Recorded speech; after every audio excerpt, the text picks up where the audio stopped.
Susurros en la vieja casa. Cuando la familia Álvarez se mudó a la pequeña ciudad de San Miguel de Allende, quedaron encantados con la antigua casa colonial que compraron por una ganga. Majestuosos arcos, enormes puertas de madera y frescos descoloridos en las paredes hablaban de una rica historia. Pero desde la primera noche, algo en la casa perturbó su paz.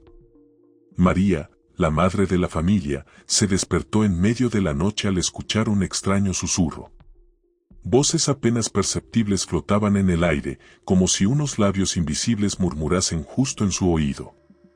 Despertó a su esposo, Alejandro, pero él no escuchó nada. Tal vez sea el viento, murmuró él, dándose la vuelta en la cama. Sin embargo, la noche siguiente, los susurros volvieron.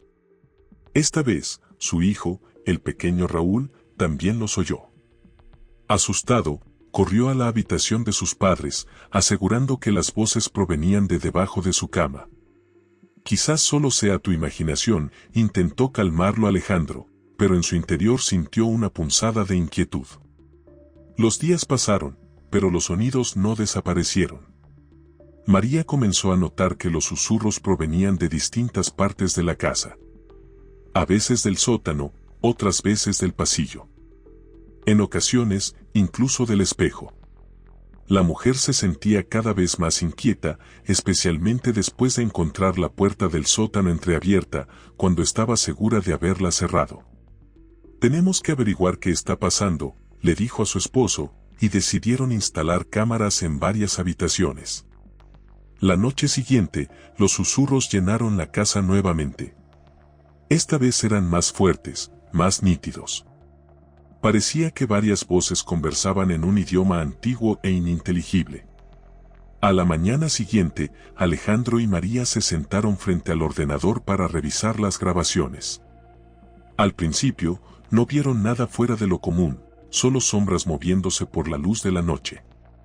Pero entonces apareció algo escalofriante. En la habitación de Raúl, mientras dormía, una figura oscura emergió lentamente de la pared.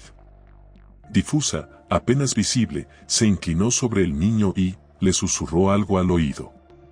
Raúl se estremeció, pero no despertó. Luego, la sombra desapareció en la pared, como si nunca hubiera estado allí. María se tapó la boca para ahogar un grito. Alejandro empalideció. «Esto no puede ser real», murmuró, con la mano temblorosa rebobinando el video. A la mañana siguiente, llamaron a un viejo sacerdote, el padre Esteban, que oficiaba en la iglesia local. Tras escuchar su relato, suspiró con pesadez y les contó la historia de la casa. Esta casa perteneció a la familia de la Vega en el siglo XVIII. Se decía que el dueño, don Salvador, era un ocultista. Realizaba rituales en los que sacrificaba niños a cambio de poder y longevidad. Cuando su secreto fue descubierto, los pobladores incendiaron la casa. Pero antes de morir, don Salvador juró que su espíritu permanecería aquí para siempre. Muchos creen que él y sus víctimas nunca se fueron. Un escalofrío recorrió la espalda de María. Raúl, con voz queda, preguntó: «Mamá, ¿y si solo quieren ser escuchados?». Sus palabras resonaron en la habitación. El sacerdote frunció el ceño, abrió su libro de oraciones y comenzó a rociar agua bendita por la casa. Apenas las gotas tocaron las paredes, un susurro retumbó en el aire, como si sombras enfurecidas protestaran. El ambiente se tornó pesado, sofocante. Las sombras comenzaron a moverse por las esquinas, concentrándose en una gran silueta junto a la puerta. Raúl susurró de pronto: «Él está aquí». El padre Esteban alzó la voz en oración y las sombras se disiparon con un grito. En ese instante, un cuadro cayó al suelo con estrépito, revelando un pasadizo oculto tras la pared. Tras la vieja mampostería, encontraron una habitación. Dentro, había pequeñas camas infantiles y, en el suelo, restos humanos resecos.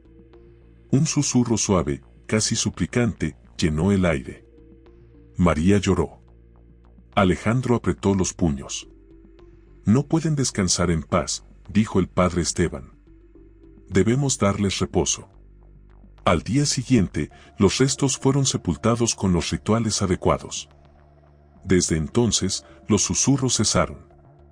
Las sombras desaparecieron y la atmósfera de la casa se volvió más ligera. Pero, a veces, cuando pasaba junto a la puerta del sótano, María sentía un leve, casi imperceptible escalofrío.